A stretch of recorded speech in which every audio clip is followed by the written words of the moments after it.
7 months after parliamentary elections were conducted, leading to dozens of election petitions, the judiciary is yet to fix the cases for hearings. The delayed failure of the courts to settle the election grievances has sparked uneasiness among petitioners.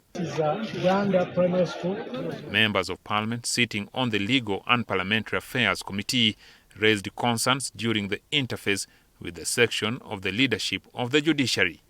To hear election petitions. What's the problem? Because there is no hearing date. People filed.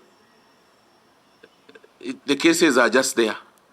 Why can't there be at least, maybe a status update?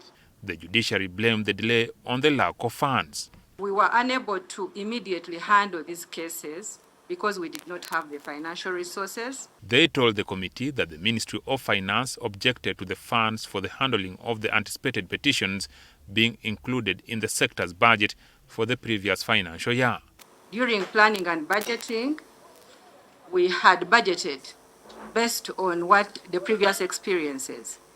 And we were advised that we were being speculative, that why did we think there would be election petitions? Neither were requests for supplementary budgets approved. As soon as the cases started coming in, we requested for a supplementary from Minister of Finance. We didn't get a response immediately, and we wrote again to indicate the statutory provisions, the dilemma we're going to be in if they didn't release the supplementary in time. However, they told the committee that the funds had now been secured, setting in motion the plans to commence the hearings. Now, we hadn't even budgeted for this in the new financial year, so we're advised to plan within and reallocate.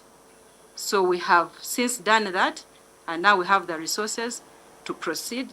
The MPs raised concerns about the denial of bail.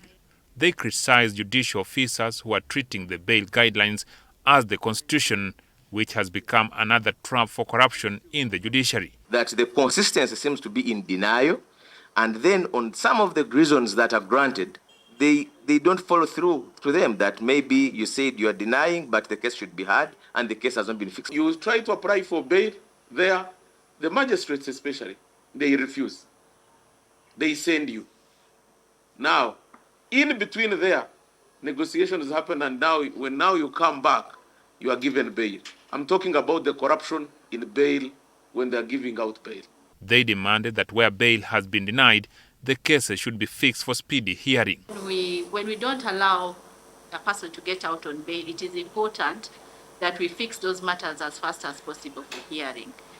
Again, it is also dependent on the volume of work at that particular station. Also, the MPs were critical of the existing acrimonious relationship between the bar and the bench. The leadership of the Uganda Law Society has since found itself blocked from active participation in activities of the judiciary in a departure from tradition. The president of the society, Isaac Semakade, has never returned to the country since he was sentenced to serve a 2-year prison term after the former High Court Judge Musa Sekana found him guilty of contempt of court. The Law Society is not represented at the Judicial Service Commission. That means in recruitment, views of the lawyers are not taken in. The president of the Uganda Law Society no longer has space even to speak on the lawyer, on the opening of the new lawyer. That's really one of the issues that we are raising. Chair, I request that we reserve this to be presented to our top leadership when you interact with them. The top leadership of the judiciary is expected to respond to the matter during the next interface in September. Jackson Onyango, NTV. On them, and also